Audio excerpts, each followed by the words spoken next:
বিএনপির গো, জামাতের ফের বলবদল, ডিএমকে আর এনসিপি, 10 মাসের শাসন যন্ত্রণায় কাতর ইউনূস সরকার। এদিকে উপযুক্ত নির্বাচন দেওয়ার ক্ষমতা অন্তর্বর্তী সরকারের নেই বললেন জিএম কাদের। এবং সর্বশেষ জানাবো, জাইকা প্রেসিডেন্টের সঙ্গে প্রধান উপদেষ্টার বৈঠক, কি আলোচনা হলো। এতক্ষণ শুনলেন সংবাদ শিরোনাম, এবারে বিস্তারিত। বিএনপির গো, জামাতের ফের বদল, ডিএমকে আর এনসিপি, 10 মাসের শাসন যন্ত্রণায় কাতর ইউনূস সরকার। 10 মাসে এসে মহাযন্ত্রণায় পড়ে গেছে সরকার। বল এখনো সরকারের কোর্টে থাকলেও যেখানে যেটাই হাত দেয় সেখানেই ভেজাল পাকছে। কদিন আগ পর্যন্ত মাথায় তুলে রাখা নোবেলজয়ী প্রধান উপদেষ্টা ডক্টর মোহাম্মদ ইউনূসকে এখন পারলে মাটিতে নামিয়ে ফেলার দশা। মুখের উপর বা চোখে চোখ রেখে কথা বলার অভ্যেস হয়ে উঠেছে কারো কারো। অথচ চলমান সংকট থেকে উত্তরণের রাজনৈতিক দলগুলো ক্ষমতাহীন। আলোচনা ও দাবি দেওয়া পেশ পর্যন্তই শেষ। এরই মধ্যে একটু রাগ, বিরাগ ও আবেগেও পড়েছেন। পদত্যাগ করে চলে যাবেন বলে জানিয়েছেন। পরে আপাতত একটা গোজা মিলে লেটা মিটছে না। পদত্যাগের আলোচনার পর দলগুলোর সঙ্গে প্রধান উপদেষ্টা অধ্যাপক মোহাম্মদ ইউনূসের বৈঠকে রাজনৈতিক উত্তেজনা কমলেও অনিশ্চয়তা কাটেনি। আজ এনবিআর, কাল জনপ্রশাসন নিয়ে গোলমাল। ডাক্তার, নার্স, প্রাইমারি শিক্ষক মিলিয়ে আবারও বাইনাবাজি। যে যেখানে দিয়ে পারছে নেমে পড়ছে। এক গ্রুপকে কোনো মতে থামালে আরেক গ্রুপ গর্জে উঠছে। তাদের সবারই পেছনে কেয়ার অফ আছে। তাই সামলাতে গিয়ে ঘট পাচ্ছে। সরকার পেরে না ওঠার মজা দেখছে রাজনৈতিক দলগুলো। কখনো কখনো কাউর বাধানো হচ্ছে সরকারের ভেতর থেকেও। সরকারি কর্মচারীদের আন্দোলন ডিল করবে সরকার বা সরকারের প্রতিনিধি। সেখানে জুলাই মঞ্চ বা হাসনাত মাসুদের কথাই বেজাল লাগছে। প্রভাবশালী উপদেষ্টা আসিফ নজরুল তাদের সঙ্গে আলোচনার কথা বলে কেটে পড়ার পেছনের রহস্য লুকানো থাকেনি। এসবের মধ্য দিয়ে গণ অভ্যুত্থানের 10 মাসের মাথায় সরকারের জন্য সময়টি বেশ কঠিন হয়ে উঠেছে। সরকার সংস্কার, বিচার এবং নির্বাচনকে অগ্রাধিকার দেওয়ার কথা বললেও ভোটের সুনির্দিষ্ট সময় ঘোষণা না করায় হতাশ ও ক্ষুব্ধ বিএনপি ডিসেম্বরের মধ্যে নির্বাচনের পথ নকশার দাবিতে অনড়। এ নিয়ে নকশাও কম করছে না দলটি।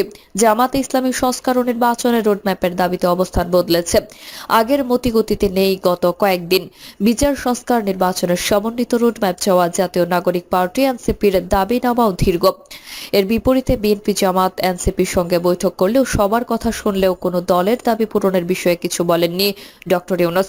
তার রাজনৈতিক দলগুলোকে দমিয়ে রাখা কঠিন করে তুলেছে। বিএনপি স্পষ্ট করে জানিয়েছে তারা নিরপেক্ষতা হারানো উপদেষ্টাদের পদত্যাগ চাইলেও সরকার পতন চায় না। এই মুহূর্তে 3 শক্তি, সরকার, সেনাবাহিনী এবং বিএনপির মধ্যে ভারসাম্য আসছে না। বিএনপি যে উপদেষ্টার পদত্যাগ দাবি করছে সেই আসিফ মাহমুদ সজীব ভুঁইয়াকে প্রধান উপদেষ্টার বৈঠকে রেখে সরকার কঠোর হওয়ার বার্তাই দিয়েছে। যোগ হচ্ছে দুঃখজনক বার্তাও।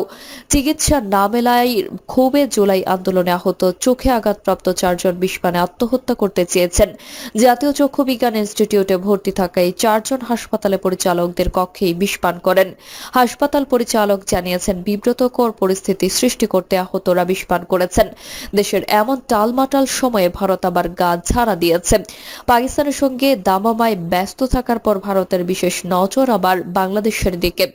বিভিন্ন সীমান্ত দিয়ে পুশিন করছে প্রায় প্রতিদিনই। এটি বাংলাদেশের উপর চাপ সৃষ্টির হাতিয়ার দেশটির। বাংলাদেশের উপর চাপিয়ে দেওয়া তাদের খাস পছন্দের সাবেক প্রধানমন্ত্রী শেখ হাসিনার বিরুদ্ধে আনা মামলার বিচার কাজ এখানে একটি ঘটনা। রাজধানী চাংখারপুল এলাকায় 6 জনকে হত্যার ঘটনায় সংঘটিত মানবতা বিরোধী অপরাধের মামলায় আনুষ্ঠানিক অভিযোগ দাখিল করা হয়েছে। এর মধ্যে দিয়ে জুলাই হত্যাকাণ্ডের ঘটনায় প্রথম কোনো মামলায় আনুষ্ঠানিক অভিযোগ দাখিল করা হলো। এতদিন এটি মিস কেস বা বিবিধ মামলা হিসেবে ফেলে রাখা হয়েছিল। এই সময় প্রধান উপদেষ্টার উপলব্ধি হয়েছে আওয়ামী লীগের কর্মকাণ্ডের উপর নিষেধাজ্ঞা আরোপের পর থেকে দেশে যুদ্ধ অবস্থার মধ্যে রয়েছে। প্রেস সচিব শফিকুল আলম প্রধান উপদেষ্টা ডক্টর ইউনূসের উদ্ধৃতি দিয়ে বলেছেন, দেশের ভেতরে এবং বাইরে যুদ্ধের মতো পরিস্থিতির সৃষ্টি হয়েছে যা আমাদের এগিয়ে যেতে বাধা দিয়েছে, সবকিছু ভেঙে দিয়েছে এবং আমাদের আবার অপরাধীনতার দিকে ঠেলে দিয়েছে। এসবের জেরেই গেল 22 মে তিনি সাম্প্রতিক কিছু ঘটনাবলিতে হতাশা প্রকাশ করেছেন এবং পদত্যাগের ইচ্ছা প্রকাশ করেন। এর এক দিনের মাথায় বিএনপি, জামাত ইসলামী এবং জাতীয় নাগরিক পার্টির নেতারা ইউনূসের সঙ্গে আলাদাভাবে দেখা করেছেন, ফটো সেশনও করেছেন। এদিকে একটা জোড়া তালিতে এনভিআর কিছুটা আয়ত্ত করা গেছে। প্রশাসন নিয়ে এখনো ধোঁয়াশা। এসবের যোগফল ও রাজনৈতিক দলগুলোর অসহযোগিতার সংকটে ফেলেছে ডক্টর ইউনূস সরকারকে। নির্বাচন প্রশ্নে সরকারের পদক্ষেপ দৃশ্যমান না হওয়ায় জটিলতা আরও বাড়ছে। তিনি যতবারই ডিসেম্বর থেকে জুনে নির্বাচনের কথা বলছেন, ততবারই রাগ দেখাচ্ছে বিএনপি। তারা ডিসেম্বরে নির্বাচনের গো ধরেছে। আবার সেনাপ্রধান জেনারেল ওয়াকারুজ্জামানও বলেছেন ডিসেম্বরের মধ্যে নির্বাচনের ব্যবস্থা করতে হবে। তিনি এর সঙ্গে রাখাইনের জন্য মানবিক করিডোর এবং মব সৃষ্টি সহ বিভিন্ন বিষয় নিয়েও কথা বলেছেন। রাখাইনের মানবিক করিডোর বিষয়ক সিদ্ধান্ত একটি নির্বাচিত সরকারের থেকে আসতে হবে এবং তা বৈধ প্রক্রিয়া অনুসরণ করে করতে হবে বলে তিনি জানিয়েছেন। বাড়তি কয়েক কথায় সেনাপ্রধানের হাইট এবং হাইপ কয়েকদিন ধরে প্রধান উপদেষ্টাকে ছাড়িয়ে গেছে। বেদনা সেখানেও এই প্রেক্ষাপটে গত 22 মে রাতে শোনা যায় অন্তর্বর্তী সরকারের প্রধান উপদেষ্টা ডক্টর মোহাম্মদ ইউনূস পদত্যাগ করার কথা ভাবছেন। এদিন সকালে উপদেষ্টা পরিষদের বৈঠকে তিনি তার এই ভাবনার কথা জানান। পরে রাতে এনসিপির আহ্বায়ক নাহিদ ইসলাম ও তার সঙ্গে সাক্ষাতের পর গণমাধ্যমকে ডক্টর ইউনূসের পদত্যাগের ভাবনার কথা জানান। পদত্যাগের কারণ হিসেবে ডক্টর ইউনূস বলেছেন রাজনৈতিক দলগুলোর নানামুখী চাপ, অনৈক্য, নানা ইস্যুতে তার বাসভবন ঘিরে আন্দোলন, তার বিরুদ্ধে দেশ বিক্রির অভিযোগ, ডিসেম্বরের মধ্যে নির্বাচনের জন্য বিএনপির অব্যাহত চাপ, বিভিন্ন দাবিতে একের পর এক আন্দোলনের মাধ্যমে সরকারকে জিম্মি করার চেষ্টা ইত্যাদি কারণে তিনি আর দায়িত্ব পালন করতে চান না। উপদেষ্টা পরিষদের বৈঠকে তিনি এই বিষয়গুলো তুলে ধরেছেন। দ্রুত এই উত্তেজনা করা অবস্থার একটা অবসান হলেও কড়া কথা থেমে নেই। এখন আর কেবল বিএনপি নয়, ছোটখাটো দলের খুদে নেতারাও ইউনূস সরকারের বিরুদ্ধে গরম কথা বলে স্মার্টনেস দেখাচ্ছেন। উপযুক্ত নির্বাচন দেওয়ার ক্ষমতা অন্তর্বর্তী সরকারের নেই বললেন সিএম কাদের। অন্তর্বর্তী সরকারের উপযুক্ত নির্বাচন দেওয়ার ক্ষমতা নেই বলে মন্তব্য করেছেন জাতীয় পার্টির চেয়ারম্যান গোলাম মোহাম্মদ কাদের। তিনি বলেন, আমরা সামনের দিনে মহা বিপদের আশঙ্কা করছি। দেশ ভালোভাবে চলছে না, সব দিক থেকে সবকিছু বন্ধ হয়ে পড়েছে, সবকিছু ভেঙে পড়েছে। জিএম কাদের আরো বলেন, আমরা বারবার বলে আসছি সরকারের থেকে দল গঠন করা যাবে না, অথচ এই সরকার দল গঠন করেছে। আইনগত বৈধতা না থাকলেও সরকারি পৃষ্ঠপোষকতায় তারা দলীয় কার্যক্রম পরিচালনা করছে। সব জায়গায় তাদের প্রায়োরিটি দেওয়া হচ্ছে। সামনে নির্বাচন হলে কিভাবে লেভেল প্লেইং ফিল্ড তৈরি হবে। এজন্য আমরা বিশ্বাস করি উপযুক্ত নির্বাচন দেওয়ার ক্ষমতা এই সরকারের নেই এবং এই সরকারের ইচ্ছেও নেই। জিএম কাদের বলেন, প্রধান উপদেষ্টা বুঝে করেছেন নাকি না বুঝে করেছেন জানি না, কিন্তু উনি এবং ওনার সঙ্গে যারা তরুণ নেতৃত্ব, যাদেরকে উনি ওদের অভিভাবক ও নিয়োগকর্তা হিসেবে নিজেকে পরিচয় করিয়ে দিয়েছেন, তারা মিলে দেশকে বিভক্ত করে ফেলেছে। এই বিভক্তিটি দিনে দিনে খুব শক্তিশালী হচ্ছে এবং একজনের উপর আরেকজনের সরাসরি একটি সংঘাতপূর্ণ পরিস্থিতি সৃষ্টি হয়েছে। সামনের দিকে সেটা বড় ধরনের সংঘাতের সৃষ্টি হতে পারে বলে আশঙ্কা করছি। জিএম কাদের দক্ষিণ আফ্রিকার বর্ণবাদ রাজনীতির উদাহরণ টেনে বলেন, সেখানে কালো এবং সাদা দুটো আলাদা শ্রেণীর বিভক্তি করা হয়েছে। এদেশেও ফেসিবাদের বিরুদ্ধে একটা শক্তি আর ফেসিবাদের দোষর আখ্যা দিয়ে আরেকটা বিভক্তি করা হয়েছে। ফেসিবাদের বিরুদ্ধে যারা তারা হোয়াইট এবং ফেসিবাদের দোষর যারা তারা ব্ল্যাক। এই ব্ল্যাক এবং হোয়াইটের মধ্যে আইন প্রয়োগের ভিন্নতা দেখা দিয়েছে। রাজনৈতিক অধিকার থেকে বঞ্চিত করা হচ্ছে। আমরা এসবের তীব্র নিন্দা জানাই। জাতীয় পার্টির সব আন্দোলনে জনগণের পক্ষে ছিল উল্লেখ করে জাপা চেয়ারম্যান আরো বলেন, বিডিআর হত্যাকাণ্ডের সময় জাতীয় পার্টি জনগণের পক্ষে ছিল। এই হত্যাকাণ্ডে আমার ভাগ্নে মারা গেছে। শাপলা চত্বরের আন্দোলন আমরা সরাসরি হেফাজতকে সমর্থন দিয়েছিলাম। হেফাজতের মানুষকে পানি খাইয়েছি।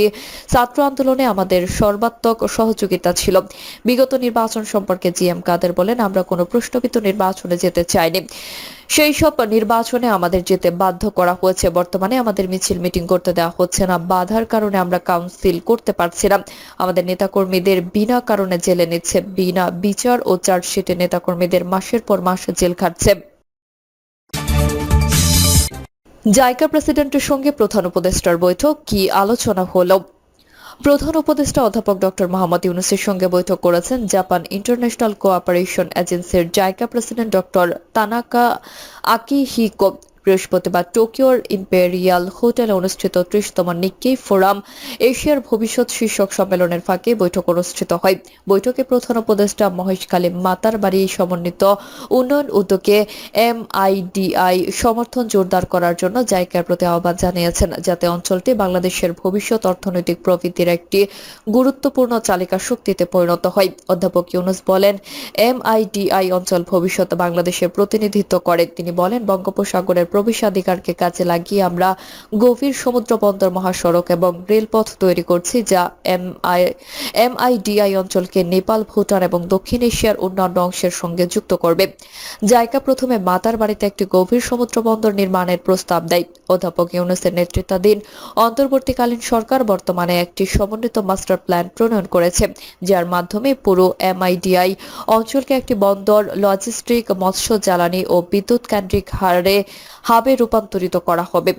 অধ্যাপক ইউনূস বলেন, আমাদের স্বপ্ন হলো এই অঞ্চলে একটি মেগা সিটি গড়ে তোলা। তিনি উল্লেখ করেন যে বিমানবন্দরগুলো যাত্রী চাহিদা মেটাতে উন্নত করা হচ্ছে। ডক্টর তানাকা এমআইডিআই উন্নয়নের ক্ষেত্রে জাইকার প্রতিশ্রুতি পুনর্ব্যক্ত করেন। তবে তিনি প্রকল্প বাস্তবায়ন ত্বরান্বিত করতে সিদ্ধান্ত গ্রহণের গতি বাড়ানোর উপর গুরুত্ব দেন। উত্তরের অধ্যাপক ডক্টর ইউনূস এমআইডিআই প্রকল্প তদারকির জন্য একজন সিনিয়র কর্মকর্তা নিয়োগ এবং জাইকা অন্যান্য সম্ভাব্য বিদেশি বিনিয়োগকারীদের সঙ্গে সমন্বয়ের ঘোষণা দেন। প্রিয় দর্শক, এই ছিল এখনকার সর্বশেষ সংবাদ। আপডেট সব সংবাদ পেতে চ্যানেলটি সাবস্ক্রাইব করে বেল আইকনটি ক্লিক করে রাখুন।